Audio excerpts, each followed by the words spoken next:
कहानी को पूरा समझने के लिए कहानी के पिछले सभी भागों को ज़रूर देखें। उसका लिंक मैं आपको डिस्क्रिप्शन बॉक्स में दे दूँगी और साथ में कमेंट बॉक्स में पिन भी कर दूँगी, तो आप वहाँ से भी जाकर देख सकते हैं। जैसे ही प्रलय और कायनात की शादी संपन्न हुई, पंडित जी ने घोषणा की और इस वक्त सृष्टि बेहद जोर से चिल्लाई, डिस्ट्रॉयर।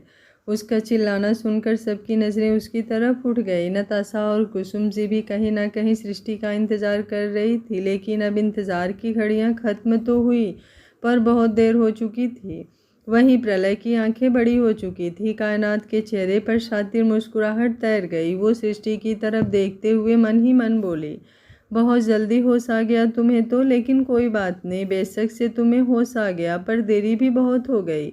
अब तुम चाहकर भी कुछ नहीं कर सकती। प्रलय ने पूरी दुनिया के सामने मुझसे शादी की है, अब उसकी लीगली वाइफ मैं हूँ। ये बोलते हुए उसने प्रलय का हाथ अपने हाथ में कसकर पकड़ लिया था। सृष्टि, जो अपनी आंखों में बेहिसाब आंसू लिए प्रलय की तरफ देख रही थी, वो तुरंत प्रलय के पास आई और अगले ही पल उसने प्रलय को जोर से धक्का दिया और गुस्से से चिल्लाते हुए बोली, ये था आपका प्यार डिस्ट्रॉयर, ये था आपका प्यार। हमेशा मुझे यही लगता रहा कि आप सिर्फ मुझे जलाने के लिए, मुझे परेशान करने के लिए कायनात से शादी करने की बात करते हैं। आपने शादी की सारी रस्में की, लेकिन कायनात के साथ नहीं, मेरे साथ। मेहंदी हल्दी सब हम दोनों का हुआ था। मुझे लगा ये शादी भी हम दोनों की होगी। आप मुझे कहेंगे कि हाँ, बेशक से मैंने कितनी ही गलतियाँ क्यों ना की हो, लेकिन ये सृष्टि, ये यूनिवर्स फिर भी आपकी है। मैं बेशक से कितनी ही नादानियाँ क्यों ना करूं, लेकिन आपका प्यार कम नहीं हो सकता। आप मुझसे शादी करेंगी, ये उम्मीद आखिरी पल तक मुझे थी, लेकिन आपने तो मेरी सारी उम्मीदें तोड़ दी डिस्ट्रॉयर। उम्मीदें छोड़ो, आपने तो मुझे ही तोड़ दिया। ये बोलते हुए सृष्टि एक बार फिर से प्रलय के करीब हुई और उसने एक बार फिर से प्रलय को जोर से धक्का दिया। प्रलय अपनी जगह पर खड़ा था। सृष्टि रोते हुए बोली, क्या गलती थी मेरी डिस्ट्रॉयर? यही कि मैं लोगों की बातों में आ गई। क्या अगर हमारा बच्चा कल को किसी की बातों में आ जाएगा तो आप उसे छोड़ देंगे? आप किसी और को उसकी जगह दे देंगे? नहीं ना, आप उसे प्यार से समझाएंगे, उसे अपना प्यार देंगे ताकि वो अपने रास्ते से भटके ना। तो क्या मैं आपके लिए एक बच्चे जैसी नहीं थी? क्या आप मुझे नहीं अपने प्यार पर यकीन दिला सकते थे? माना मैं बेवकूफ़ हूँ, लेकिन आप तो बहुत समझदार हैं ना। तो कहाँ गई है अब आपकी समझदारी? बड़ा बोला करते थे ना कि ये यूनिवर्स सिर्फ आपकी है, मुझ पर सिर्फ आपका हक है। अब क्या हुआ? सारा प्यार खत्म हो गया? अगर मेरे साथ यूं ही करना था तो मुझे मानो से अलग ही क्यों किया? मैं जैसे भी उनके साथ अपनी ज़िंदगी जी रही थी, मुझे जीने देते। वो मौत मेरे लिए फिर भी सही थी, लेकिन आपने तो मुझे कहीं का नहीं छोड़ा डिस्ट्रॉयर, आपने तो मुझे कहीं का नहीं छोड़ा। ये बोलते हुए अब उसने प्रलय का गिरेबान एक बार फिर से अपने हाथों में थाम लिया। रो रो कर सृष्टि का बुरा हाल हो रहा था। कायनात के चेहरे पर शातिर मुस्कुराहट लिए उसे देख रही थी। सृष्टि को यूं देखकर उसे ऐसा लग रहा था जैसे ना जाने उसने कौन सी जंग जीत ली हो।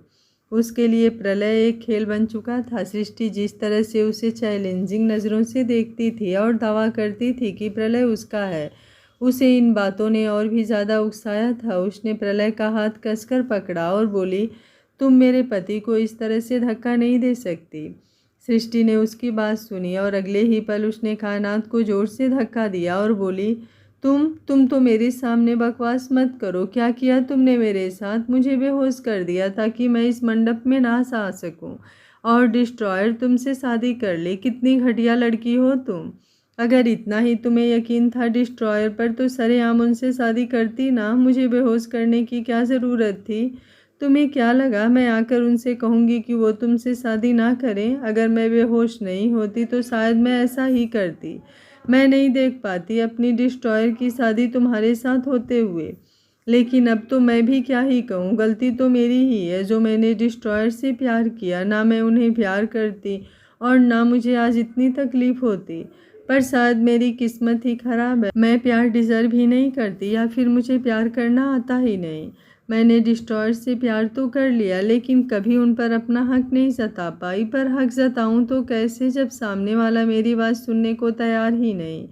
इतना कुछ तो सुन लिया, अभी और कुछ सुनना बाकी है क्या? जैसे ही ये आवाज़ सृष्टि को अपने पीछे से सुनाई दी, सृष्टि की आंखें बड़ी हो गई।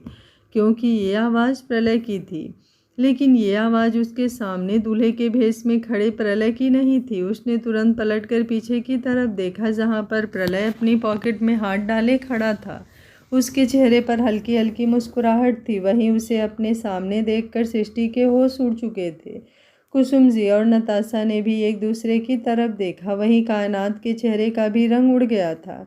उसने तुरंत अपने साथ खड़े शख्स की तरफ देखा जो दूल्हे के भेष में था और उसके चेहरे पर चेहरा था। वो प्रलय की तरफ देखते हुए बोली, तुम यहाँ? तो मेरे साथ मंडप में? प्रलय मुस्कुराते हुए सृष्टि के पास आया। उसने कायनात की बातों को पूरी तरह से नज़रअंदाज किया और सृष्टि की तरफ देखते हुए बोला, तुम हमेशा से गलतियाँ करती आई हो और मैं तुम्हारी उन गलतियों को भी एक्सेप्ट करता आया हूँ, क्योंकि मैं तुमसे बहुत प्यार करता हूँ यूनिवर्स। और आज फिर से तुम वही गलती कर रही थी, मुझे रोकने की बजाय मेरी शादी होने का इंतज़ार कर रही थी। सृष्टि गुस्से से बोली, इंतज़ार नहीं कर रही थी, आपकी कायनात ने बेहोश किया था मुझे। अगर ये मुझे बेहोश नहीं करती तो। ये बोलते बोलते वो चुप हो गई और गहरी गहरी सांसें लेते हुए प्रलय की तरफ देखने लगी।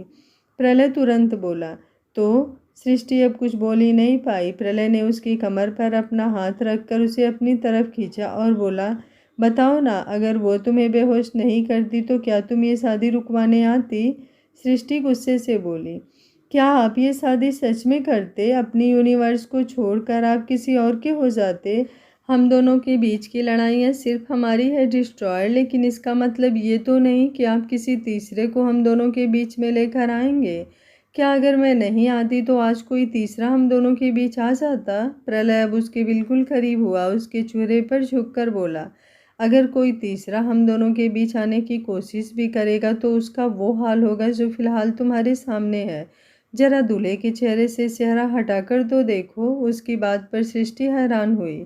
वहीं कायनात की आंखें भी बड़ी हो चुकी थी। प्रलय जिस तरह से बोल रहा था उसे बहुत डर लग रहा था। उसने अपने साथ खड़े शख्स की तरफ देखा और अपना कांपता हुआ हाथ उसके चेहरे की तरफ बढ़ाया। वहीं उस शख्स की भी हवाइयाँ उड़ चुकी थी। उसे पता था कि आज कायनात और प्रलय की शादी होने वाली थी, इसलिए वो अपने इरादों को पूरा करने के लिए राणा मेंशन आया था। उसे सृष्टि के कमरे में जाना था, लेकिन जब वो राणा मेंशन में एंटर हुआ तो उसे प्रलय के मैनेजर की बातें सुनाई दी, जो वो फ़ोन पर शायद प्रलय से कर रहा था। उसका मैनेजर फ़ोन पर बात करते हुए बोला, जी सर, मैंने घूंघट के नीचे दुल्हन बदल दी है। अब आपकी शादी कायनात से नहीं बल्कि सृष्टि मैडम से हो रही है। इसलिए उस शख्स ने भी अपने इरादे बदल दिए थे। वो सृष्टि के रूम में ना जाकर प्रलय के रूम में गया। जहाँ पर वो रूम से बाहर निकल रहा था, वहाँ जाते ही उसने प्रलय को बेहोश कर दिया था। लेकिन ये शायद उस शख्स की ज़िंदगी की सबसे बड़ी गलतफहमी थी कि वो प्रलय के साथ कोई खेल खेल सकता है, जबकि प्रलय उन लोगों में से था जो न सिर्फ खेल खेलता था बल्कि खेल शुरू भी उसके इशारों पर होता था और ख़त्म भी। वो शख्स हल्का हल्का कांपने लगा था और अब कायनात ने उसके चेहरे पर अपना हाथ रख दिया। जैसे ही उसने उस शख्स का चेहरा नीचे की तरफ खींचा, अगले ही पल वो जोर से गुस्से भरी आवाज़ में चिल्लाई, तुम? वहीं अपने सामने खड़े शख्स को देखकर सृष्टि के चेहरे पर भी डर झलकने लगा। वो तुरंत प्रलय के बिल्कुल करीब हो गई थी और उसने उसके कंधे पर अपने हाथ कस दिए थे। सामने खड़ा शख्स कोई और नहीं बल्कि अमय राणा था, जो गुस्से से प्रलय और सृष्टि की तरफ देख रहा था।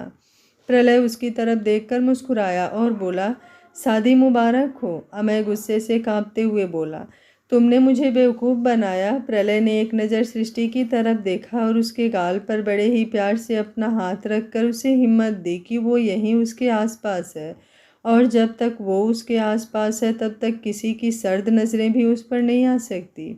किसी शख्स का उसे नुकसान पहुंचाना तो दूर की बात है। उसने सृष्टि का हाथ छोड़कर अमय के बिल्कुल सामने खड़े होकर कहा, गलत, ये बात तो तुमने बिल्कुल गलत कही अमय राणा कि मैंने तुम्हें बेवकूफ़ बनाया। तुम तो पैदा ही बेवकूफ़ हुए थे, तुम्हें बेवकूफ़ बनाने की ज़रूरत ही नहीं है। पिछले 6 महीनों से मैं तुम्हें ढूंढ रहा हूँ, पर तुम पता नहीं कहाँ छुप कर बैठे थे। पर मुझे पता था जब भी तुम्हें मौका मिलेगा तो तुम मुझ पर वार करने ज़रूर आओगे, मेरी यूनिवर्स को नुकसान पहुँचाने ज़रूर आओगे। मुझे भी तुम्हारा बेसब्री से इंतज़ार था। वो क्या है ना, तुम्हारा एक पैर तो मैंने तोड़ दिया था, दूसरा सलामत कैसे छोड़ सकता हूँ। उसे तोड़ने की तमन्ना मेरी बढ़ती ही जा रही थी, तो सोचा क्यों ना तुम्हें अपने पास मैं खुद इनवाइट करूँ। ये बोलते हुए उसकी नज़रें अमय पर और भी ज़्यादा सर्द हो गई थी। वहीं अमय को ऐसा लग रहा था जैसे उसका पोपट बन गया हो। वो गुस्से से अब बिल्कुल लाल हो रहा था। वो चिल्लाते हुए बोला, तुम्हें क्या लगता है तुम ऐसे जीत जाओगे? प्रलय तिरछा मुस्कुरा कर बोला, और तुम्हें क्या लगता है तुम मुझे हरा दोगे? उसके जवाब पर अमय की बोलती बंद हो गई। वहीं कायनात एकदम से चिल्लाई, तुम मेरे साथ ऐसा नहीं कर सकते हो प्रलय। प्रलय ने अब उसकी तरफ देखा और बोला, मैंने क्या किया? जो किया वो तुमने किया है कायनात। तुम मेरी बहुत अच्छी दोस्त थी। मैं तुम्हें यहाँ पर किस लिए लेकर आया था ये तुम भी बहुत अच्छी तरह से जानती हो। और ये जानते हुए भी कि मैं अपनी यूनिवर्स से कितना प्यार करता हूँ, तुमने उसे शादी में पहुँचने से रोका। तुम्हें क्या लगता है मैं कोई बेवकूफ़ हूँ जिसे समझ में नहीं आएगा कि तुम्हारा बिहेवियर कब चेंज हुआ, कैसे चेंज हुआ? सब लोग प्रलय और कायनात की बातें सुनकर हैरान थे। किसी को कुछ समझ नहीं आ रहा था, लेकिन सब चुपचाप उनकी बातें सुन रहे थे। वहीं नताशा जी और कुसुम जी कुछ कुछ समझ चुकी थी। कायनात दांत पीसते हुए बोली, मैं यहाँ पर जिस मकसद से भी आई थी वो छोड़ो, लेकिन अब मैं तुमसे प्यार करती हूँ प्रलय, और तुमसे शादी करना चाहती हूँ। तुम मुझे नहीं छोड़ सकते। तुम्हें हमेशा यही शिकायत रही है ना कि सृष्टि से वो कभी तुमसे अपने प्यार का इजहार नहीं करती, कभी तुम पर अपना राइट क्लेम नहीं करती, हमेशा दूसरों के लिए तुम्हें छोड़कर चली जाती है। तो आई प्रॉमिस मैं ऐसी कोई गलती नहीं करूँगी। जो चीज़ तुम्हें सृष्टि ने नहीं दी वो मैं तुम्हें दूँगी। उसकी बात सुनकर प्रलय मुस्कुराया। उसने पलटकर सृष्टि की तरफ देखा और बोला, क्या बोलती हो, एक मौका दे दूँ? सृष्टि ने उसके सवाल पर उसे गुस्से से देखा और अगले ही पल गुस्से से कांपते हुए उसके पास आई। उसने कायनात को जोर से धक्का दिया और प्रलय के बिल्कुल सामने खड़े होकर उसे अपनी बाहों से कवर करते हुए बोली, मिस्टर राणा सिर्फ मेरे हैं, वो मेरे डिस्ट्रॉयर है। अगर उनकी तरफ नज़र उठाकर भी देखा तो आंखें निकाल लूँगी। उसकी इस हरकत पर प्रलय के चेहरे पर मुस्कुराहट तैर गई। वहीं कायनात जो पीछे की तरफ लड़खड़ा गई थी वो तुरंत सृष्टि की तरफ बढ़ने लगी, लेकिन वो सृष्टि को हाथ लगाती उससे पहले ही प्रलय ने सृष्टि का हाथ पकड़कर उसे पीछे की तरफ किया, जिससे अब सृष्टि प्रलय की पीठ के पीछे हो चुकी थी। उसके हाथ प्रलय के कंधे पर थे और वो कायनात की तरफ देख रही थी। प्रलय गुस्से से कायनात की तरफ देखते हुए बोला, तुमने अभी कुछ देर पहले यूनिवर्स को बेहोश किया था ना, उसका हिसाब अभी बाकी है। अब दोबारा कोई ऐसी गलती मत करना जिससे तुम प्रलय राणा की दोस्त तो नहीं रही, अब उसकी दुश्मन भी बन जाओ, क्योंकि प्रलय राणा अपने दुश्मनों को खींच खींच कर अपने पास लेकर आता है, सिर्फ और सिर्फ उन्हें तोड़ने के लिए। ये बोलते हुए उसकी एक नज़र अब अमय पर थी। अमय का गला सूख रहा था। कहाँ उसने सोचा था कि वो सृष्टि को राणा मेंशन से लेकर चला जाएगा जब प्रलय और कायनात अपनी शादी में बिजी होंगे, और कहाँ अब सबके सामने फंस चुका था। लेकिन अभी भी उसके पास करने के लिए बहुत कुछ था। उसने अपनी कमर पर अपना हाथ रखा जहाँ उसने एक गन छुपा रखी थी। अगले ही पल उसने वो गन निकाली और प्रलय की तरफ पॉइंट करते हुए बोला, चुपचाप मेरे पास आओ सृष्टि, वरना तुम्हारे इस डिस्ट्रॉयर को 1 मिनट में डिस्ट्रॉय कर दूंगा मैं। सृष्टि की सांस जैसे एकदम से हलक में अटक गई। प्रलय को खतरे में देखकर उसकी जान निकलने लगी थी। वहीं प्रलय की भौहें तन चुकी थी। कुसुम जी जोर से चिल्लाई, अमय। अमय अपनी तिरछी नज़रों से प्रलय की तरफ देखते हुए बोला, तुम्हें क्या लगता है तुम मुझे सृष्टि को यहाँ से लेकर जाने से रोक पाओगे? बिल्कुल भी नहीं। सृष्टि को तो मैं यहाँ से लेकर जाऊँगा ही, और अगर तुमने बीच में आने की कोशिश की तो मैं तुम्हें भी नहीं छोड़ूंगा। इसलिए बेहतर होगा चुपचाप अपनी इस कायनात से शादी करो और खुश रहो, क्योंकि इस सृष्टि को तो अब मैं किसी भी कीमत पर अपना बनाकर रहूँगा, इसे यहाँ से लेकर जाकर रहूँगा। पहले खुद इसके साथ मज़े करूँगा और फिर पूरी दुनिया को करवाऊँगा। उसकी बातें सुनते हुए प्रलय की गुस्से से मुट्ठियाँ कसी हुई थी। वहीं अपने बारे में ऐसी बकवास सुनकर सृष्टि की आंखों में नमी तैर रही थी। अमय की बातें सुनकर प्रलय की गुस्से से मुट्ठियाँ कस चुकी थी। वो कुछ भी बर्दाश्त कर सकता था, लेकिन कोई उसके सामने ही उसकी यूनिवर्स के बारे में बेकार बातें करे वो ये बिल्कुल भी नहीं बर्दाश्त कर सकता था। वो जैसे ही अमय की तरफ बढ़ने लगा, उसके पीछे से सृष्टि आगे आई और अमय की तरफ देखते हुए बोली, प्लीज़ डिस्ट्रॉयर पर गोली मत चलाइएगा। उसे आगे बढ़ते देख प्रलय की आंखें बड़ी हो गई। जहाँ सृष्टि को बोलना होता है वहाँ सृष्टि बोलती नहीं, और जहाँ बोलने की ज़रूरत भी नहीं होती वहाँ पर वो ऑटोमेटिकली शुरू हो जाती है। प्रलय ने गुस्से से सृष्टि की तरफ देखा और बोला, पीछे हटो। सृष्टि डरते हुए बोली, नहीं, आप नहीं जानती ये कितना घटिया इंसान है, अगर इन्होंने आपको कुछ कर दिया तो। प्रलय सृष्टि की बात सुनकर कुछ कहता उससे पहले ही अमय हंसते हुए बोला, देखो तुम्हारी बीबी कितनी समझदार है, या यूं कह लो कि वो मुझे कितनी अच्छी तरह से जानती है। उसे पता है कि मैं क्या कर सकता हूँ और क्या नहीं, इसलिए बेहतर होगा तुम पीछे रहो और मुझे इसे अपने साथ लेकर जाने दो। ये बोलकर उसने सृष्टि की कलाई को पकड़ लिया। सृष्टि एकदम से डर गई। सब लोगों की सांस जैसे हलक में अटक गई थी। नताशा और कुसुम जी भी आगे की तरफ बढ़ आई थी, लेकिन जैसे ही अमय ने अपने हाथ में पकड़ी हुई गन उनकी तरफ पॉइंट की तो उनके भी कदम रुक गए। प्रलय भी जैसे ही अमय की तरफ बढ़ने लगा, अमय ने अब गन उसकी तरफ पॉइंट कर दी, लेकिन प्रलय नहीं रुका। सृष्टि रोते हुए बोली, प्लीज़ डिस्ट्रॉयर, आप पीछे हट जाइए, आपको गोली लग जाएगी। प्रलय ने उसकी बात सुनकर उसे गुस्से भरी नज़रों से देखा। कोई उसके सामने उसकी यूनिवर्स का हाथ पकड़कर खड़ा था और वो बेवकूफ़ों की तरह पीछे खड़ा रह जाए, ऐसा कैसे हो ही सकता था। वो आगे आया और अमय के हाथों में पकड़ी हुई गन की तरफ देखते हुए उसने पलक झपकते ही अमय की कलाई पर अपना हाथ रख दिया। अमय ने अपनी कलाई छुड़ाने की कोशिश की, लेकिन प्रलय ने उसके हाथ से गन नहीं ली, बल्कि उसकी कलाई को हल्का सा ऊपर की तरफ किया और उस गन को अपने माथे पर पॉइंट कर दिया। सबकी आंखें एक बार फिर से हैरत में फैल गई। दांत पीसते हुए प्रलय बोला, सूट में। उसकी बात पर सृष्टि हैरानी से बोली, आप क्या कर रहे हैं डिस्ट्रॉयर। प्रलय ने ना ही उसकी बात पर कुछ रिएक्ट किया और ना ही उसे कोई जवाब दिया। वो एक बार फिर से अमय की तरफ देखते हुए बोला, अगर है हिम्मत तो गोली चलाओ। अमय का हाथ कांपने लगा था और दांत भी क्रिकने लगे थे। वो लड़खड़ाती हुई जबान के साथ बोला, मेरी धमकी को मजाक में मत लो, अगर तुम पीछे नहीं हटे तो मैं सच में तुम पर गोली चला दूंगा। वैसे भी मैं तुमसे बहुत नफरत करता हूँ, तुम्हारी वजह से मेरी पूरी ज़िंदगी बर्बाद हो गई है। तुम्हें मारने की हसरत तो मेरे दिल में कई दिनों से थी, और अब अगर तुम पीछे नहीं हटे तो तुम्हारे इस मंडप में ही मैंने तुम्हारी कब्र बना देनी है। प्रलय उसकी बात सुनकर तिरछा मुस्कुराया और बोला, और कोई धमकी देनी है तो वो भी दो, और फिर गोली चलाओ, मैं भी तो देखूं कितनी हिम्मत है तुम्हारे अंदर। अमय गुस्से से बोला, हिम्मत तो मेरे अंदर बहुत है, अगर तुम प्रलय राणा हो तो मैं भी अमय राणा हूँ, मेरे अंदर भी राणा खानदान का ही खून है। उसकी बात पर प्रलय ने एक बार फिर से मुट्ठियाँ कस ली। वो अमय की तरफ देखते हुए बोला, अगर तुम्हारी जगह मैं होता तो अब तक गोली चल गई होती और ये प्रूफ हो चुका होता कि सच में मेरे अंदर राणा खानदान का खून है। अब तुम भी ये बात प्रूफ करो। सृष्टि को यहाँ से लेकर जाना चाहते हो ना, तो जाओ, शूट करो मुझे और ले जाओ उसे। सृष्टि हैरानी से उसकी तरफ देखती रही।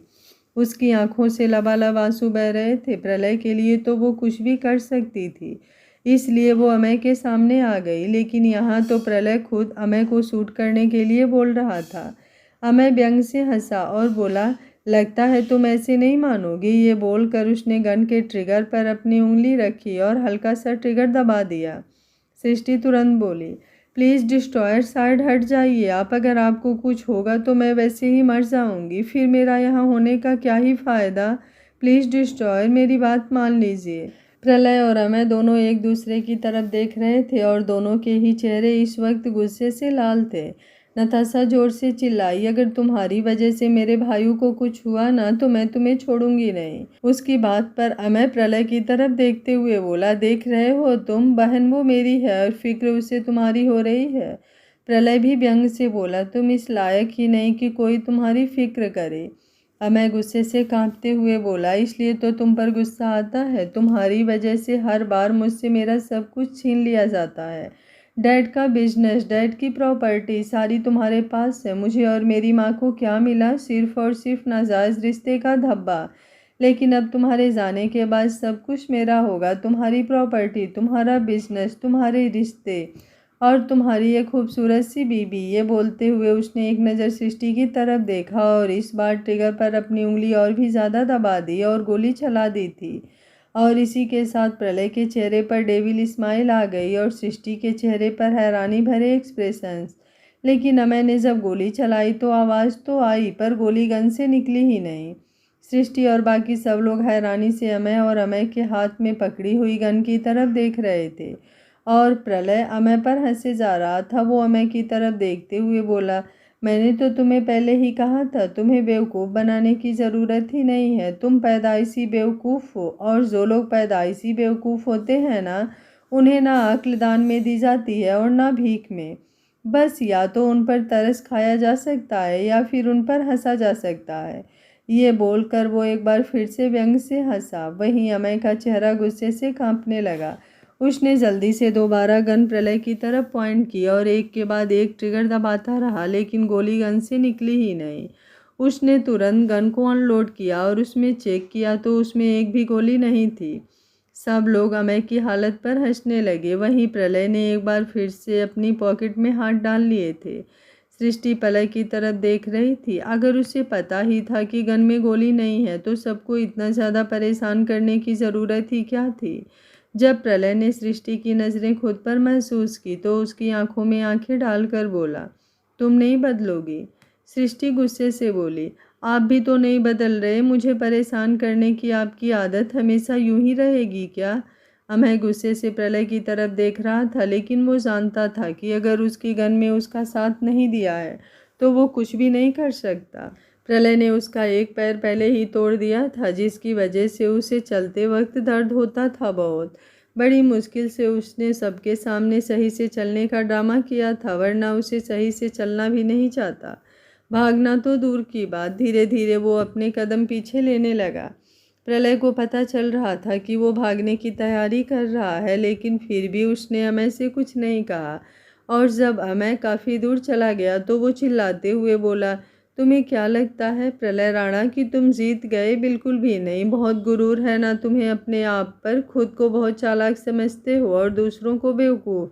लेकिन एक दिन ऐसा आएगा जब तुम्हारी ये सारी समझदारी, तुम्हारी सारी चालाकी धरी की धरी रह जाएगी और मैं तुमसे तुम्हारा सब कुछ छीन लूँगा। मैं अपनी ज़िंदगी में अगर किसी से सबसे ज़्यादा नफ़रत करता हूँ तो वो तुम हो, और एक दिन इस नफ़रत का अंजाम तुम्हारे लिए बहुत खतरनाक होगा। प्रलय उसकी तरफ देखकर मुस्कुराया और बोला, जब जाने का मौका दे रहा हूँ तो जा क्यों नहीं रहे। चले जाओ यहाँ से चुपचाप, वरना अपने पैरों पर जाने लायक नहीं रहोगे और कंधा कोई तुम्हें देगा नहीं। ये बोलते हुए उसके चेहरे पर गुस्सा, गुरूर और नफरत बेहिसाब झलक रही थी। अमय समझ चुका था कि प्रलय के दिमाग में ज़रूर कुछ न कुछ चल रहा है, वरना वो इतनी आसानी से उसे जाने नहीं देता। वो तुरंत वहाँ से चला गया। वहीं तभी सृष्टि कायनात की तरफ देखते हुए बोली, तुम यहाँ क्यों खड़ी हो। तुम्हें अपने पति के साथ नहीं जाना क्या। कायनात गुस्से से चिल्लाते हुए बोली, बकवास बंद करो अपनी। अभी वो बोल ही रही थी कि प्रलय सृष्टि के सामने आकर खड़ा हो गया, जिससे अब प्रलय की गहरी नज़रें कायनात पर थी। कायनात तुरंत प्रलय के पास आई और उसके सीने पर अपने हाथ रखकर बोली, क्यों किया तुमने मेरे साथ ऐसा। मैं तुम्हारे कहने पर यहाँ आई थी। जो जो तुमने मुझे करने के लिए कहा मैंने वो सब किया, और अगर इन सब चीज़ों के बीच मैं तुम्हें अपना दिल दे बैठी तो इसमें मेरी क्या गलती है। तुम्हारे लिए मैंने सब किया और अब तुम मेरे साथ ऐसा नहीं कर सकते। सृष्टि जो प्रलय के पीछे खड़ी थी अब प्रलय के आगे आकर खड़ी हुई और गुस्से से कायनात की तरफ देखते हुए बोली, आइंदा मेरे पति को हाथ मत लगाना। प्रलय ने मुस्कुराते हुए उसकी तरफ देखा। थैंक गॉड उसकी यूनिवर्स उस पर अपना हक जताना सीख चुकी थी। कायनात गुस्से से कांपते हुए बोली, तुम मुझे नहीं रोक सकती। तुम मेरे और प्रलय के बीच नहीं आ सकती। तुमसे लाख गुना बेहतर हूँ मैं। प्रलय पर अब मेरा हक बनता है। ये बोलकर जैसे ही उसने दोबारा प्रलय को छूना चाहा, सृष्टि ने उसे जोर से धक्का दे दिया। कायनात लड़खड़ाकर पीछे की तरफ हो गई और सब लोग सृष्टि को हैरानी से देखने लगे। सृष्टि अब थोड़ा आगे आई और बोली, लास्ट वार्निंग दे रही हूँ मैं। अब अगर तुमने डिस्ट्रॉयर को हाथ भी लगाया तो। कायनात भी पीछे हटने वालों में से नहीं थी। उसकी बात पूरी होती उससे पहले ही वो तुरंत प्रलय के करीब आई और उसके सीने पर अपना हाथ रखने लगी। लेकिन इस बार सृष्टि उन दोनों के बीच नहीं आई, बल्कि उसने कायनात के पीछे जाकर उसे बालों से पकड़ लिया। कायनात जोर से चिल्लाई। सृष्टि का चेहरा इस वक्त बेहद खतरनाक लग रहा था। प्रलय उसकी तरफ देखता ही रह गया। कायनात दर्द से तड़पने लगी। सृष्टि ने उसकी बालों को बहुत ज़्यादा कसकर पकड़ा हुआ था। सृष्टि उसकी तरफ देखकर व्यंग से बोली, मुझे ज़िद्दी सिर्फ मेरे डिस्ट्रॉयर अच्छे लगते हैं। कोई और मेरे सामने ज़िद करे तो मुझे बेशर्मी लगती है, और बेशर्म लोगों की राणा मेंशन में कोई ज़रूरत ही नहीं है। ये बोलकर वो उसे दरवाजे की तरफ लेकर जाने लगी थी। प्रलय बस चुपचाप वो सब देख रहा था। उसे तो बल्कि मज़ा आ रहा था सृष्टि का ये रूप देखकर। वहीं नताशा और कुसुम जी के चेहरे पर भी हल्की हल्की मुस्कुराहट थी। वहाँ खड़े सब मेहमान ये सब हैरानी से देख रहे थे, लेकिन किसी की कुछ बोलने की ना ही औकात थी और ना ही हिम्मत। पर एक शख्स था वहाँ पर जो ये सब अपनी गहरी नज़रों से देख रहा था, और वो कोई और नहीं, वेदांश मित्तल था। भले ही उस दिन प्रलय वेदांश के ऑफिस से सृष्टि को बड़े ही अजीब तरीके से लेकर आया, लेकिन फिर भी वेदांश ये शादी अटेंड करने आया था। पर इस शादी में आने का रीज़न प्रलय नहीं बल्कि सृष्टि थी, और सृष्टि का ये अवतार देखकर तो वो सृष्टि का और भी ज़्यादा दीवाना हो रहा था।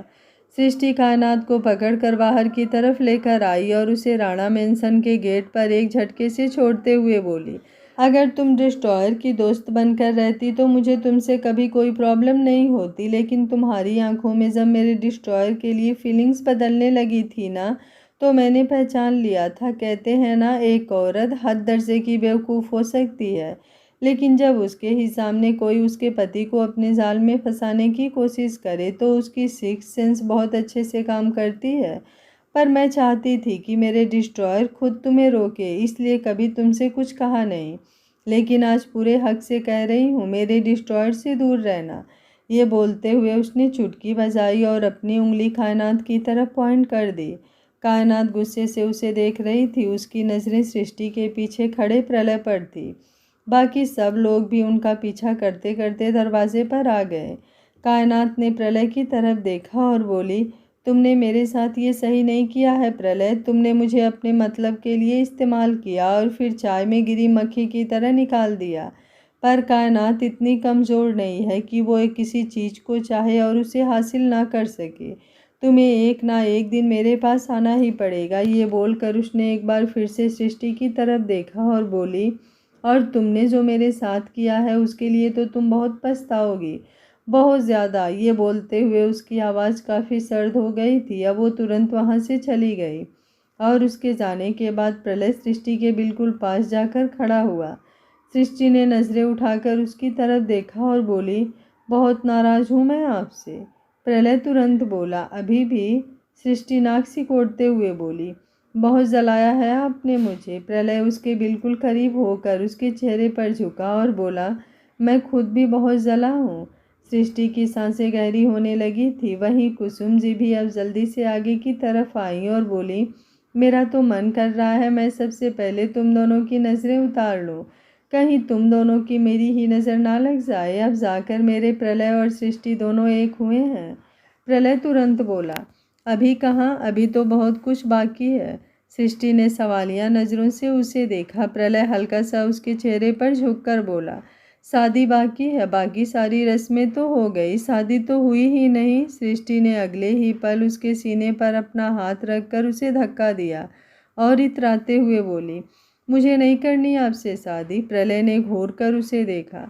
सृष्टि मुँह बनाते हुए बोली, आपको क्या लगता है कि आप मुझे परेशान करेंगे, बाद में शादी का ऑफ़र देंगे और मैं तुरंत आपका ऑफ़र एक्सेप्ट कर लूँगी? बिल्कुल भी नहीं, मुझे नहीं करनी आपसे शादी। ये बोलकर वो वहाँ से अंदर की तरफ जाने लगी। प्रलय उसे जाते देख मुस्कुराया और बोला, तो किसी और से कर लूँ क्या मैं शादी? सृष्टि ने पलटकर उसकी तरफ देखा और बोली, बीच मंडप में आपकी और उसकी दोनों की टांगें तोड़ दूंगी मैं। ये बोलकर उसने कुछ पल यूं ही एटीट्यूड से प्रलय की तरफ देखा और एक बार फिर से आगे की तरफ बढ़ने लगी, लेकिन इस बार वो अपने कदम आगे बढ़ाती उससे पहले ही प्रलय बिल्कुल उसके करीब आया और अगले ही पल उसने सृष्टि को अपनी गोद में उठा लिया। सृष्टि ने तुरंत अपनी बाहें उसकी गर्दन पर लपेट दी। वो एकदम चौंक गई थी। वहीं प्रलय उसकी तरफ देखते हुए बोला, प्रलय राणा कुछ करना चाहे और कोई उसे रोक दे, ऐसा तो हो ही नहीं सकता। प्रलय राणा जो करना चाहे वो हमेशा करके रहता है। सृष्टि भी तुरंत बोली, बेशक से किसी और में हिम्मत नहीं होगी, लेकिन मैं भी सृष्टि प्रलय राणा हूँ। बेशक प्रलय राणा से बढ़कर नहीं हूँ, लेकिन उनसे कम भी नहीं हूँ। कुसुम जी मुस्कुराते हुए उन दोनों की तरफ देख रही थी। नताशा भी कुसुम जी के पास आई और बोली, कितने प्यारे लग रहे हैं ना मॉम, भाई और भाभी। कुसुम जी ने मुस्कुराते हुए हाँ कहा और फिर जल्दी से उसके कान में कुछ कहा तो नताशा जल्दी से अंदर की तरफ चली गई। कुसुम जी ने उसे अंदर से अपने रूम में से एक दुपट्टा लाने के लिए कहा था। हालांकि सृष्टि ने साड़ी तो पहले ही पहनी हुई थी, वो शादी में नहीं आने वाली थी, लेकिन जो साड़ी उसने पहनी हुई थी वो काफ़ी हैवी थी और अब कुसुम जी उसे शादी के लिए अलग से दुपट्टा पहनाने वाली थी। वो जानती थी कि प्रलय सृष्टि से शादी करके ही रहेगा। प्रलय की नज़रें उस पर और भी ज़्यादा गहरी हुई।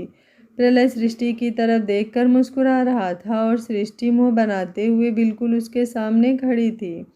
सभी मेहमानों की नज़र उन दोनों पर टिकी थी और अब तक नताशा भी उसके हाथों में वो दुपट्टा लिए वहीं पर आ गई थी। सृष्टि प्रलय की तरफ देखते हुए बोली, मैंने कहा ना मैं आपसे शादी नहीं करूँगी। प्रलय भी तुरंत बोला, तुमसे तुम्हारी मर्जी पूछी किसने है और मैं तुमसे तुम्हारी मर्जी पूछूं भी क्यों?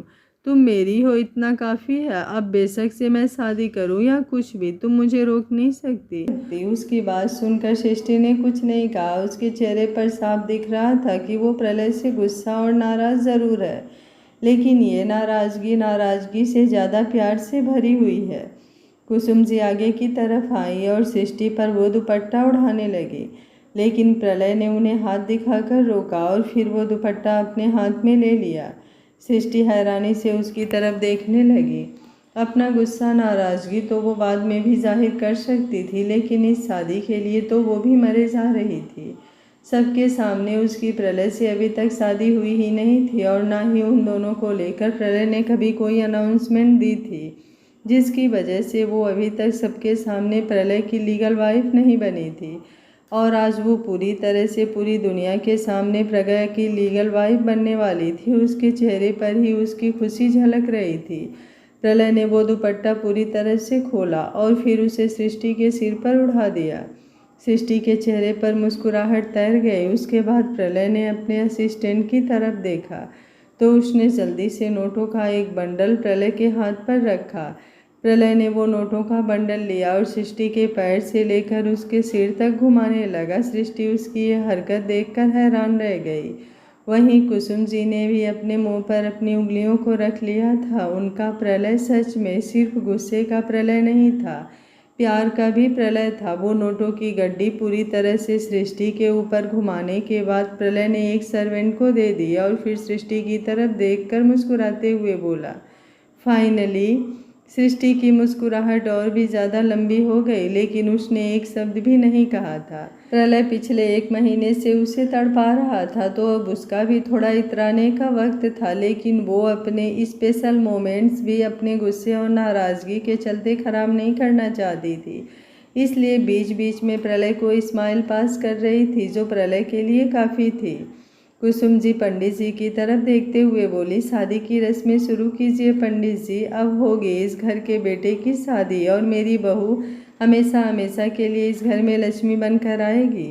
ये बोलते हुए उन्होंने एक नज़र प्रलय को और फिर सृष्टि की तरफ देखा। पंडित जी ने उन दोनों को सामने मंडप में बैठने का इशारा किया तो प्रलय सृष्टि का हाथ पकड़कर मंडप में बैठ गया, लेकिन उसे ज़्यादा जोर नहीं लगाना पड़ा। सृष्टि खुद ब खुद उसके साथ बैठ गई थी। पंडित जी ने मंत्र पढ़ने शुरू किए और प्रलय और सृष्टि दोनों ने अपनी आंखें कुछ पल के लिए बंद कर दी। अंदर ही अंदर वो दोनों एक दूसरे से 1000 वादे किए जा रहे थे। जन्मों जन्मों के साथ से लेकर इस जन्म की आखिरी सांस तक वो दोनों एक दूसरे को समर्पित कर रहे थे।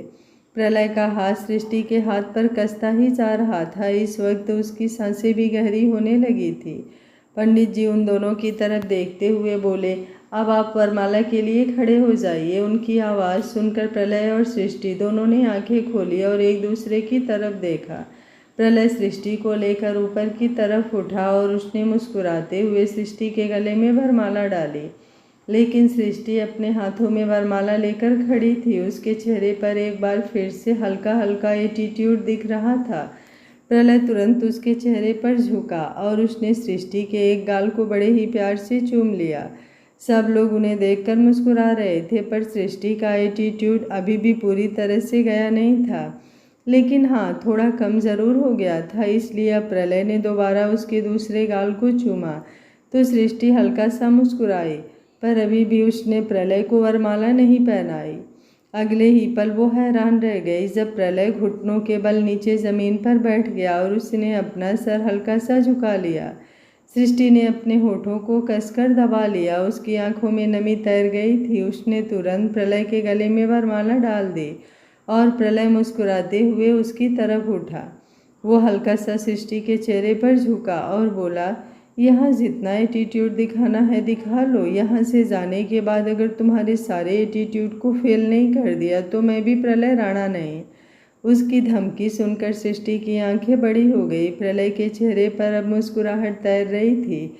उसने एक बार फिर से सृष्टि का हाथ पकड़ा और उसे लेकर मंडप में बैठा। पंडित जी ने एक बार फिर से मंत्र पढ़ने लगे थे और कुछ देर बाद उन्होंने उन दोनों को फेरों की रस्म के लिए उठाया।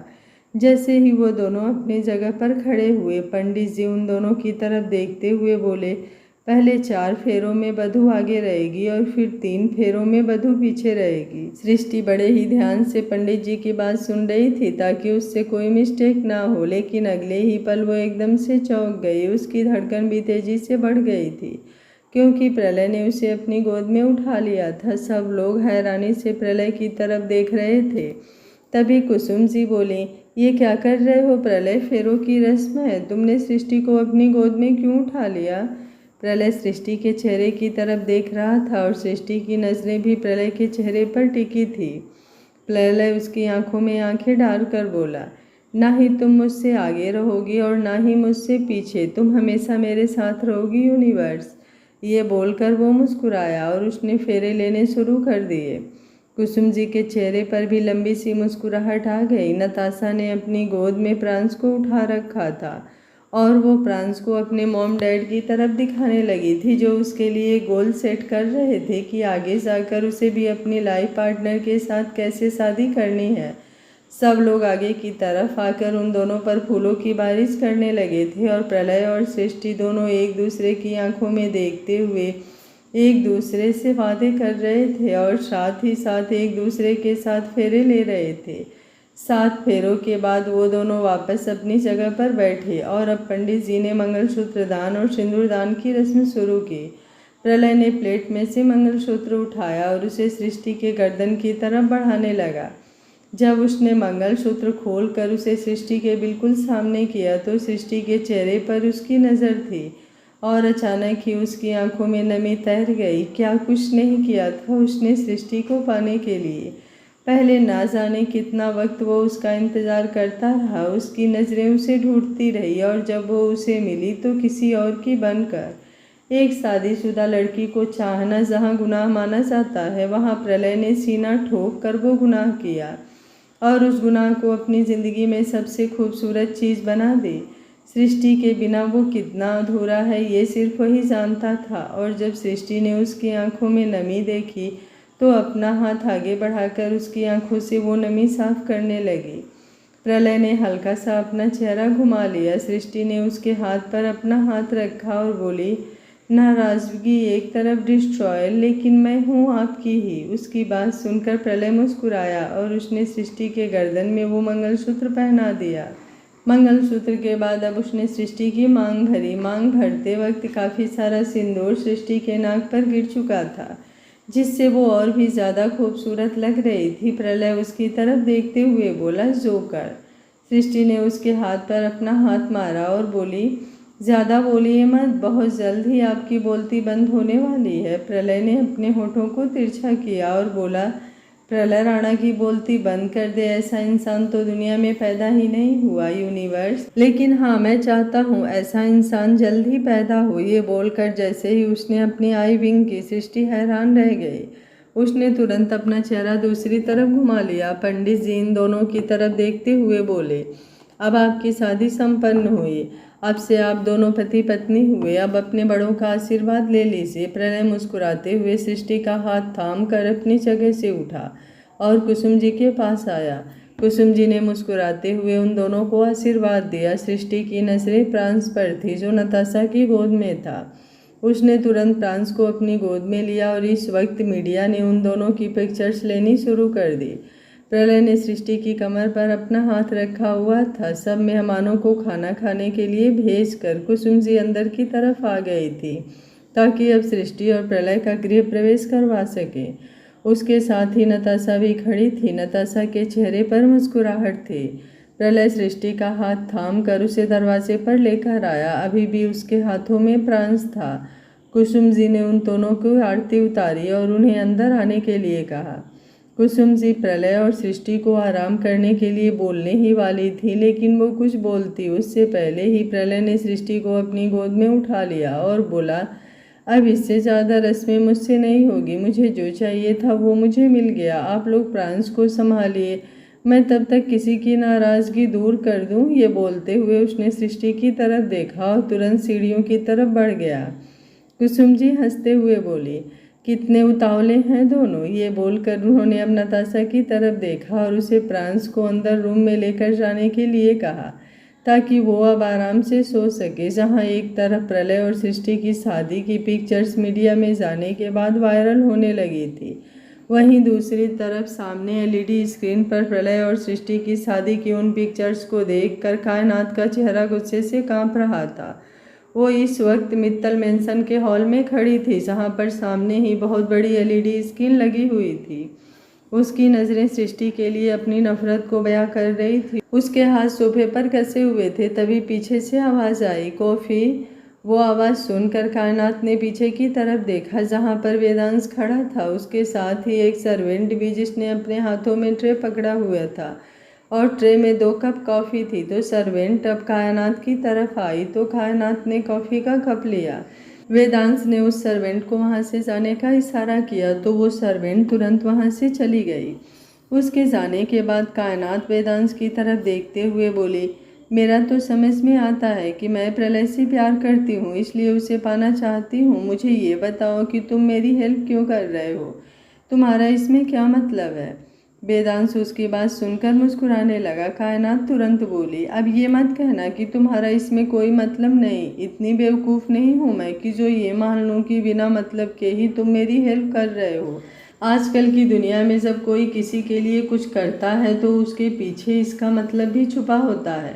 वेदांश तुरंत बोला, जैसे तुम प्रलय की हेल्प कर रही थी और उसके पीछे तुम्हारा मकसद था प्रलय को हासिल करना।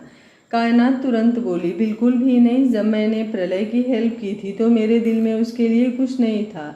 वो सिर्फ मेरा दोस्त था, लेकिन पता नहीं क्यों अब वो मेरा जुनून बन चुका है। मुझे किसी भी कीमत पर वो चाहिए। वेदांश काफ़ी का सिप लेने के बाद बोला, तुम्हें जो चाहिए वो तुम्हें मिल जाएगा, डोंट वरी।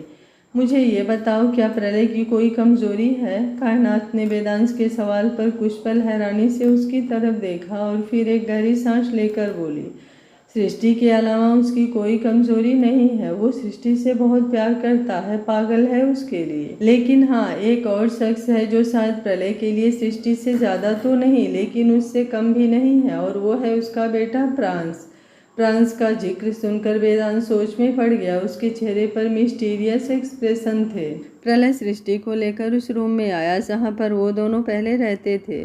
सृष्टि अब तक हल्का हल्का मुस्कुरा रही थी, लेकिन रूम में आते ही जैसे उसके चेहरे की मुस्कुराहट कहीं जाकर छिप गई। प्रलय उसे देख रहा था और उसने अपना चेहरा दूसरी तरफ घुमा लिया था क्योंकि अब बारी आ गई थी उसकी नाराज़गी जाहिर करने की। प्रलय उसे बेड पर लेकर आया। अगले ही पल सृष्टि बेड से उठी और बोली, मुझे नीचे जाना है प्रांस के पास। ये बोलते ही जैसे ही वो जाने लगी, प्रलय ने उसका हाथ पकड़कर उसे रोका और अपनी तरफ खींचकर उसकी कमर पर अपनी बाहें लपेटकर बोला, तुम्हें लगता है मैं तुम्हें कहीं जाने दूंगा? सृष्टि उसकी आंखों में देखते हुए बोली, अच्छा आप मुझे रोकेंगे? अभी सुबह तो आप मुझसे कह रहे थे कि मुझे जहाँ जाना होगा मैं शादी के बाद जा सकती हूँ, तो मैं जा रही हूँ। प्रलय उसे तिरछी नज़रों से देखते हुए बोला, इस रूम से अपना कदम तो बाहर निकाल कर दिखाओ। ये बोलते हुए उसके चेहरे पर शरारती एक्सप्रेशंस थे। वो हैरानी से उसकी तरफ देखती रही। प्रलय ने अब कदम आगे की तरफ बढ़ाने शुरू किए तो सृष्टि अपने कदम पीछे की तरफ लेने लगी। प्रलय उसे यूं ही बेड तक लेकर आया और उसने जैसे ही सृष्टि को हल्का सा उसके कंधे पर अपना हाथ रखकर उसे धक्का दिया, सृष्टि तुरंत बेड पर गिर गई। प्रलय उसके ऊपर झुका और बोला, क्या हुआ, कुछ ज़्यादा ही हैरान हो रही हो? सृष्टि तुरंत बोली, हैरान नहीं हो रही हूँ, देख रही हूँ कि कितने बेशर्म हो गए हैं आप, कैसी कैसी धमकियाँ दे रहे हैं मुझे अपने पास रोकने के लिए। पर ये तो कोई बात नहीं हुई ना डिस्ट्रॉयर, आपने कायनात के साथ मिलकर इतना ड्रामा किया, मुझे इतना परेशान किया, मुझे इतना जलाया। अब मेरी बारी आई तो आप मुझे धमकी दे रहे हैं। प्रलय ने उसके माथे के पास अपनी उंगलियां रखी और उसके बालों से खेलते हुए बोला, मेरी बीबी, मैं बेशक से धमकी दूँ या फिर कुछ भी करूँ, तुम रोकने वाले कौन होती हो? सृष्टि जल्दी से बोली, मतलब चिट भी आपकी और पट भी आपकी, ऐसा नहीं चलेगा डिस्ट्रॉयर। कितने दिनों से आप मुझे तड़पा रहे थे, अब बारी मेरी है। मैं भी देखती हूँ आपकी कौन सी धमकी काम करती है और कैसे आप मेरे साथ ज़बरदस्ती करते हैं। एक एक बात का बदला लूँगी मैं आपसे। ये बोलते हुए उसके हाथ प्रलय के कंधे पर थे और प्रलय ने उन हाथों को अपने हाथों में पकड़ा और ऊपर बेड की तरफ लगा दिया। सृष्टि उसके चेहरे की तरफ देख रही थी। प्रलय उसके लबों के बिल्कुल करीब आकर अपने लब लाकर उसके चेहरे पर गहरी सांस छोड़ते हुए बोला, मेरी बीबी हो तुम, तुम्हें तड़पाने का तो हक है मेरा। मेरा तो अभी भी मन कर रहा है तुम्हें परेशान करने का। ये बोलते हुए उसकी हसरत भरी निगाहें सृष्टि के चेहरे पर थी। सृष्टि ने शर्माते हुए अपना चेहरा दूसरी तरफ घुमाया और बोली, अब मैं आपको मौका ही नहीं दूंगी मुझे परेशान करने का। जब आप मुझे परेशान कर ही नहीं पाएंगे तो मेरे तड़पने का सवाल ही नहीं बनता। प्रलय हंसा और बोला, तुम्हें क्या लगता है मुझे कुछ समझ में नहीं आता? जिस तरह से खुद में सिमट रही हो ना, आई नो एवरीथिंग यूनिवर्स। सृष्टि गहरी सांस लेते हुए बोली, आपको पता है डिस्ट्रॉयर, दोपहर का वक्त है, किसी भी वक्त माँ हमें खाने के लिए बुला सकती हैं। अगर कोई सर्वेंट आ गया तो अच्छा लगेगा क्या? सृष्टि प्रलय की आंखों में देखकर हैरान थी। जहाँ उसे पाने का, अपना बनाने का जुनून साफ दिखाई दे रहा था। वो कुछ रिएक्ट करती उससे पहले ही प्रलय ने उसे अपनी गोद में उठा लिया और उसे लेकर बेड पर आया। वैसे तो अपने यूनिवर्स को प्यार करने के लिए प्रलय राणा को उसके यूनिवर्स की इजाज़त की भी ज़रूरत नहीं है, लेकिन फिर भी जानना चाहता हूँ, क्या मेरी यूनिवर्स मुझसे नाराज़ है? उसे मुझसे कोई शिकायत है? सृष्टि ने ना में सिर हिलाते हुए प्रलय के पूरे चेहरे को चूम लिया। I love you destroyer, I love you so much. मेरी दुनिया को सपनों सा खूबसूरत बनाने के लिए थैंक। सृष्टि की बात पूरी होती उससे पहले ही प्रलय ने सृष्टि के होठों पर अपनी उंगली रख दी और बोला, ये शब्द कभी भी मत कहना। मेरी जान हो तुम हो तो मेरी ज़िंदगी खूबसूरत है, तुम हो तो मेरी ज़िंदगी जन्नत है। तुम्हारे बिना इस प्रलय राणा का कोई भी वजूद नहीं है। किसी के सामने ना झुकने वाला प्रलय राणा हर पल तुम्हारे सामने झुकता है और तुम्हारे दूर जाने के ख्याल से ही सांसें रुक जाती है। ये बोलते हुए उसकी आंखों में ठहरे हुए आंसू ने बाहर आने की गुस्ताखी कर दी, जो सृष्टि के लिए अकल्पनीय था।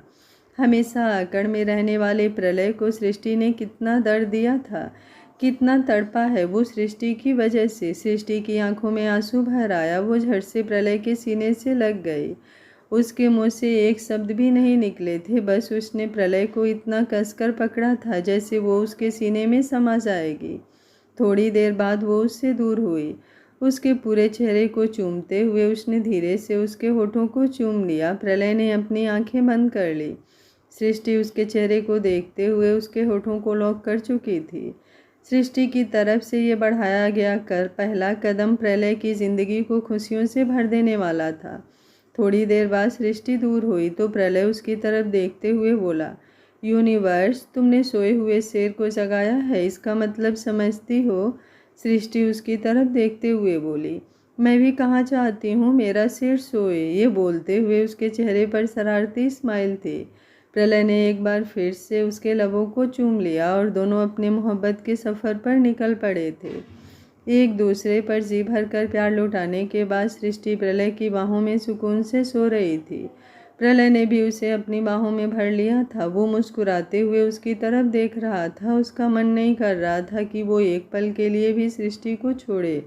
वहीं सृष्टि भी उसके सीने में सिमटी हुई थी कि कहीं प्रलय उससे दूर ना चला जाए।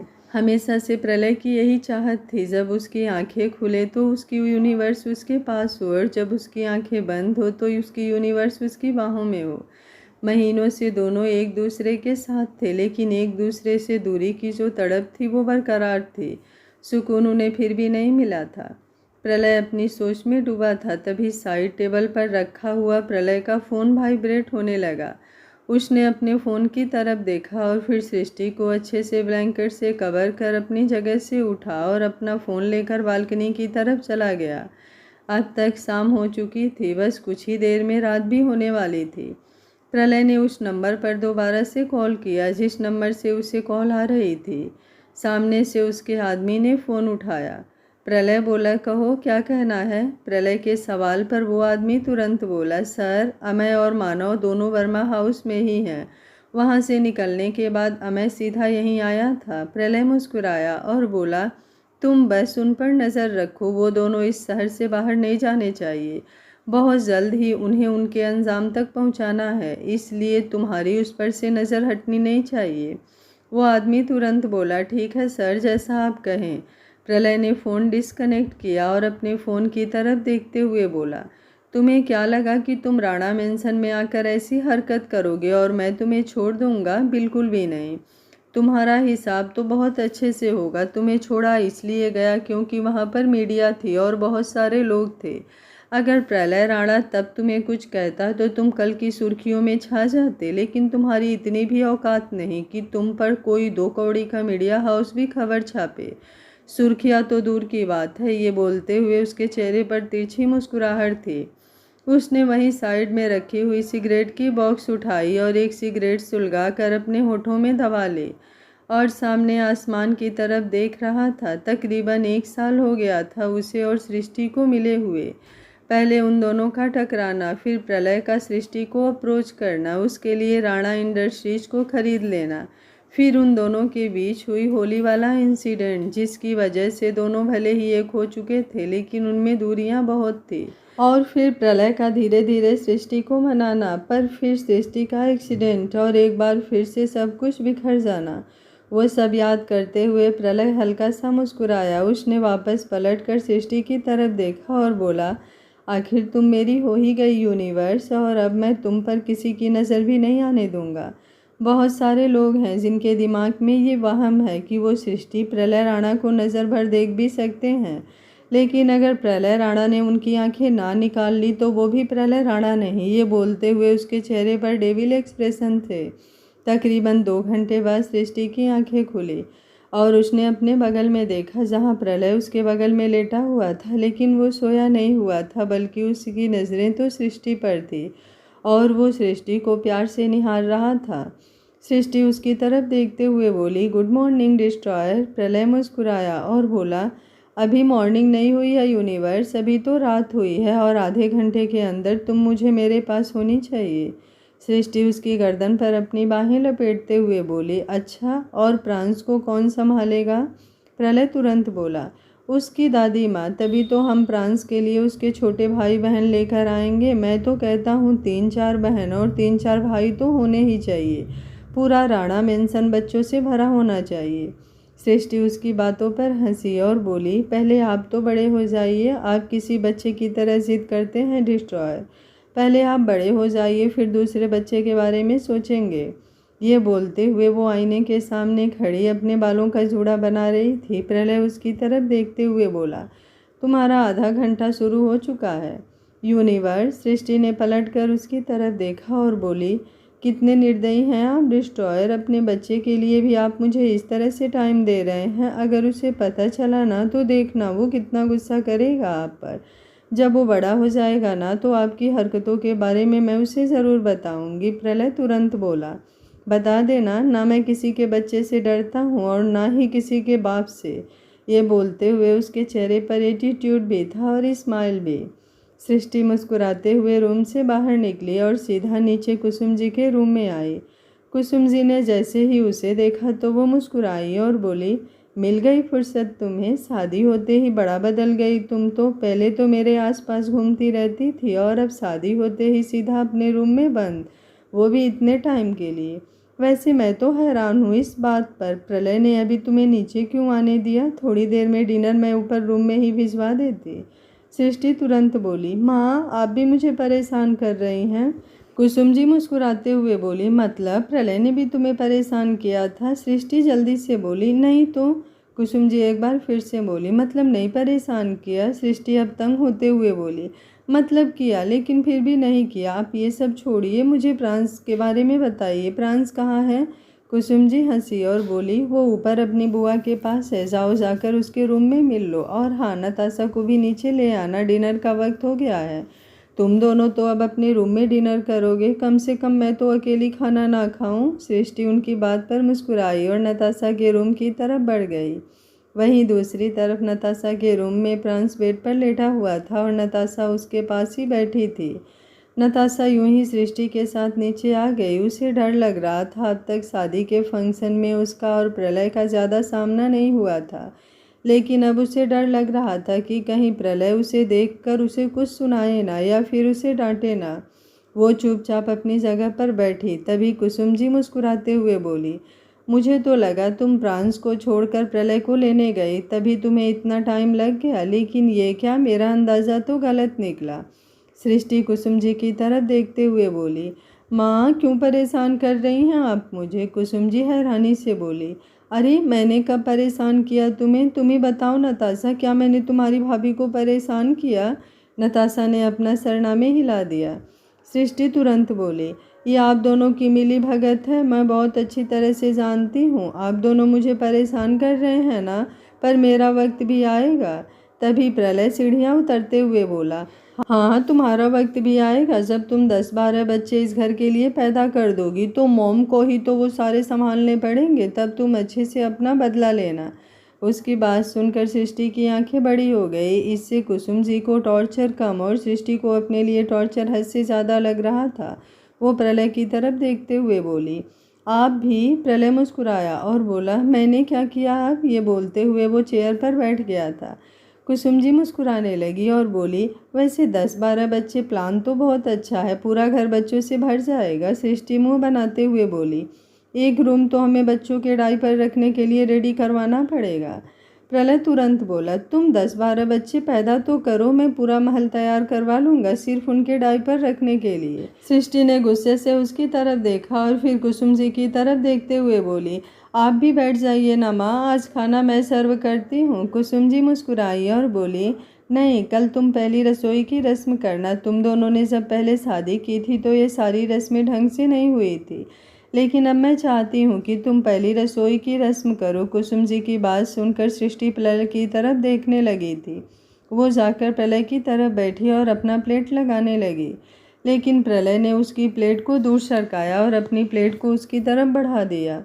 सृष्टि मुस्कुराई। कुसुम जी ने तुरंत उन दोनों की प्लेट में खाना सर्व किया।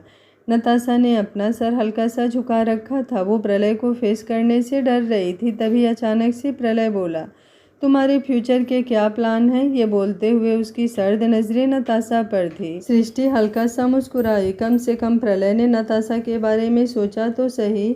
वहीं नताशा भी मुस्कुराने लगी थी। वो तुरंत बोली, जैसा आप कहे भाइयों। अभी वो बोल ही रही थी कि प्रलय ने अपना हाथ दिखाकर उसे रोका और बोला, भाइयों मत कहना। और फ्यूचर के प्लान पूछ रहा हूँ, मतलब ये पूछ रहा हूँ कि तुम यहाँ से कब जाओगी?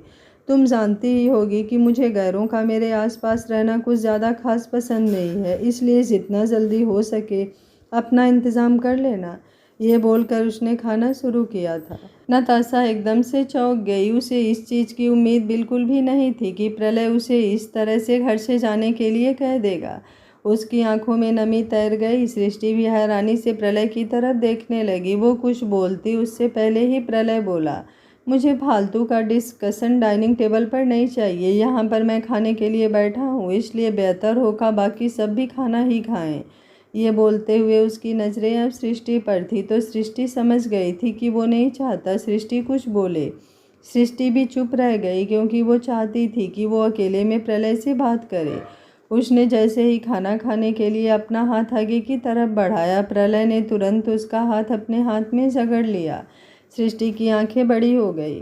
तभी नताशा अपनी जगह से उठकर वहां से जाने लगी। प्रलय एकदम से बोला, अगर कोई डाइनिंग टेबल पर बैठकर खाना शुरू कर रहा है तो इतना याद रखे कि जब तक उसका खाना फिनिश नहीं हो जाता तब तक वो डाइनिंग टेबल से उठे ना, और अगर उसे फिर भी उठना है तो वापस कभी डाइनिंग टेबल पर मेरे सामने आकर बैठे ना। उसकी धमकी सुनकर नताशा ने अपनी नज़रें एक बार फिर से झुका ली और चुपचाप चेयर पर बैठ गई। वो प्रलय को और ज़्यादा गुस्सा नहीं दिलाना चाहती थी। वहीं सृष्टि को समझ नहीं आ रहा था कि वो प्रलय पर गुस्सा करे या फिर अपना हाथ छुड़ाए। उसने रिक्वेस्ट वाली नज़रों से प्रलय को देखा। प्रलय तुरंत बोला, क्या हुआ, तुम खाना क्यों नहीं खा रही? कहीं तुम्हें ऐसा तो नहीं लग रहा कि मैं तुम्हें अपने हाथों से खिलाऊंगा? सॉरी यूनिवर्स, यहाँ पर सेल्फ सर्विस है। ये बोलते हुए वो खुद मज़े से चावल खा रहा था। सृष्टि ने गुस्से से मुंह बनाया और बोली, सेल्फ सर्विस तो मैं आपको रूम में चलकर बताऊंगी, होती क्या है? ये बोलते हुए उसके चेहरे पर गुस्सा साफ झलक रहा था। प्रलय उसका गुस्सा देखकर और भी ज़्यादा मुस्कुरा रहा था। वहीं दूसरी तरफ कुसुम जी साइड में बैठी हुई प्रांस को दूध पिला रही थी। उसे दूध पिलाने के बाद वो भी उसे पालने में निटाकर खुद चेयर पर आईं और उन्होंने भी खाना शुरू किया। प्रलय और नताशा के बीच क्या बातें हुई थी अभी तक उन्हें कुछ भी नहीं पता था। तभी उनकी नज़र सृष्टि पर गई, जो खाना नहीं खा रही थी। उसके हाथ में बस चम्मच था जिसे वो गोल गोल घुमाए जा रही थी। वो तुरंत उसकी तरफ देखते हुए बोली, क्या बात है, तुम्हारी भूख मर गई क्या? आजकल पेट किसी और चीज़ से भर रहा है क्या? प्रलय ने भी तुरंत सृष्टि की तरफ देखा और बोला, हाँ हाँ बताओ ना यूनिवर्स, ऐसा भी क्या हो रहा है तुम्हारे साथ जो तुम्हें भूख नहीं लग रही? मुझे लगता है तुम इसी बात का इंतज़ार कर रही हो कि मैं तुम्हें अपने हाथों से खाना खिलाऊं। चलो तुम्हारी ख्वाहिश पूरी कर देता हूँ, तुम्हें अपने हाथों से खिला देता हूँ। ये बोलकर उसने सच में अपने हाथों से सृष्टि को खाना खिलाना शुरू किया तो सृष्टि मुस्कुराई। प्रलय को उसे अपने हाथों से खिलाना था, लेकिन ऐसे सीधे सीधे नहीं बल्कि सृष्टि को परेशान करके। कुछ देर में सबका खाना फिनिश हुआ। सृष्टि ने कुसुम जी की तरफ देखते हुए बोली, मैं प्रांस को अपने साथ ले जाती हूँ और वो हमारे साथ ही सोएगा। अभी वो बोलकर प्रांस की तरफ जाने ही वाली थी कि प्रलय, जो उसके पीछे ही खड़ा था, वो तुरंत उसके पास आया और अगले ही पल उसने सृष्टि को अपनी गोद में उठाकर सीढ़ियाँ चढ़ना शुरू कर दिया और कुसुम जी उसकी तरफ देखती ही रह गईं। वो खुद से ही बोली, मैंने तो अच्छा खासा बेटा ही पैदा किया था, ये इतना बेशर्म कहाँ से हो गया? ये बोलकर वो खुद ही हंसने लगी। वहीं सृष्टि गुस्से से प्रलय की तरफ देखते हुए बोली, क्या हरकत है डिस्ट्रॉयर, आप ऐसे कैसे मुझे अपनी गोद में उठाकर लेकर आ सकते हैं? मैं माँ से बात कर रही थी ना, उनसे प्रांस के बारे में पूछ रही थी, लेकिन आपने तो मुझे उनसे बात तक नहीं करने दी। प्रलय उसकी आंखों में आंखें डालकर बोला, बात करने का वक्त नहीं है, तुम जानती हो ना, आज हमारी शादी हुई है, आज हमारी वेडिंग नाइट है यूनिवर्स, और वेडिंग नाइट पर बातें कौन करता है? ये बोलते हुए उसने सृष्टि को आई विंक की और सृष्टि को एकदम से हिचकी आ गई। जैसे ही प्रलय ने सृष्टि को बेड पर रखा, सृष्टि तुरंत बोली, मुझे आपसे कोई बात करनी है। प्रलय ने उसे गहरी नज़रों से देखा और बोला, बताओ क्या बात करनी है? सृष्टि तुरंत उसके करीब आई और उसके सीने पर अपना हाथ रख कर बोली, पहले आप मुझसे वादा कीजिए कि आप मुझ पर गुस्सा नहीं करेंगे। प्रलय उसे तिरछी नज़रों से देखते हुए बोला, अगर बात गुस्से लायक होगी तो गुस्सा भी होगा यूनिवर्स, तुम मेरी यूनिवर्स हो, इसका मतलब ये नहीं तुम्हें स्पेशल डिस्काउंट मिलेगा। सृष्टि ने चिढ़ते हुए उसे घूरा और बोली, जाइए, मुझे आपसे बात ही नहीं करनी। ये बोलकर वो बालकनी की तरफ जाने लगी, लेकिन प्रलय ने उसका हाथ पकड़कर उसे गोल घुमाते हुए वापस अपनी तरफ खींच लिया। सृष्टि सीधा उसके सीने से आ लगी। बालकनी में से ठंडी ठंडी हवा आ रही थी जो वो उन दोनों के चेहरे को छू रही थी और सृष्टि के उड़ते हुए बाल उसे और भी ज़्यादा खूबसूरत बना रहे थे। अब अगर प्रलय उस खूबसूरती पर ना फिसले तो फिर क्या फ़ायदा ऐसी खूबसूरती का? वो हल्का सा उसके चेहरे पर झुका और मुस्कुराते हुए बोला, अच्छा बताओ क्या कहना चाहती हो? सृष्टि ने एक बार फिर से बड़े ही शांत लहजे में कहा, मुझे नताशा के बारे में आपसे बात करनी है। प्रलय की आईब्रो ऊपर की तरफ उठ गई। अगले ही पल उसने सृष्टि पर से अपने हाथ हटा लिए थे और उससे दूर हो गया था। सृष्टि ने तुरंत उसका हाथ पकड़ा और जल्दी से वापस उसके करीब होकर बोली। सृष्टि ने तुरंत उसका हाथ पकड़ा और जल्दी से वापस उसके करीब होकर बोली, प्लीज़ डिस्ट्रॉयर, ऐसा तो मत कीजिए, आपकी बहन है वो। प्रलय तुरंत बोला, ओह रियली, जब वो तुम्हें और मुझे दूर करने के प्लान बना रही थी, जब वो हमारे बीच गलतफहमियां पैदा कर रही थी, जब ये जानते हुए कि तुम मेरे लिए क्या हो, मैं तुमसे कितना प्यार करता हूँ, वो तुम्हें मेरे अगेंस्ट करने की कोशिश कर रही थी, तुम्हें मुझसे दूर करने की कोशिश कर रही थी, तब उसे नहीं पता था कि वो मेरी बहन है, मैं उसका भाई हूँ, तो अब मैं क्यों ये बात याद रखूँ। सृष्टि उसकी बातें सुन रही थी। वो तुरंत उसके सीने से लग गई और उसकी पीठ को हल्का हल्का सहलाते हुए बोली, मैं जानती हूँ डिस्ट्रॉयर, आप उससे नाराज़ हैं, आपका नाराज़ होना भी जायज़ है, मैं आपकी नाराज़गी को गलत नहीं कह रही हूँ, लेकिन आप खुद देखिए ना कि वो नादान है। नताशा ने जो किया वो वेरी वेल प्लान्ड था। प्रलय तुरंत बोला, शुरू से लेकर आखिर तक हर चीज़ सोच समझकर की गई थी। मैं अपनी बहन की गलतियाँ माफ़ कर सकता हूँ, लेकिन उसके गुनाह नहीं। सॉरी, प्रलय राणा इतना दिलदार नहीं है, और वो भी जब तब बात उसकी यूनिवर्स की हो। तुम्हारी आंखों में आंसू मुझे आज तक याद है, और उन आंसुओं की वजह नताशा है, ये भी मुझे हमेशा याद रहेगा। ये बोलकर प्रलय तुरंत बेड की तरफ चला गया और सृष्टि बस उसकी तरफ देखती रह गई। प्रलय जिस तरह जाकर बेड पर लेट गया था, सृष्टि को खुद पर ही गुस्सा आ रहा था कि उसने प्रलय को आज के दिन क्यों नाराज़ कर दिया। वो कल सुबह प्रलय से नताशा के बारे में बात कर लेती, कम से कम आज की रात उनकी बर्बाद तो नहीं होती। वो बेड पर आई और आकर प्रलय के बगल में लेट गई। प्रलय ने तुरंत पलटकर उसकी तरफ देखा। सृष्टि कुछ बोलने को हुई, लेकिन उससे पहले ही प्रलय ने करवट ले ली।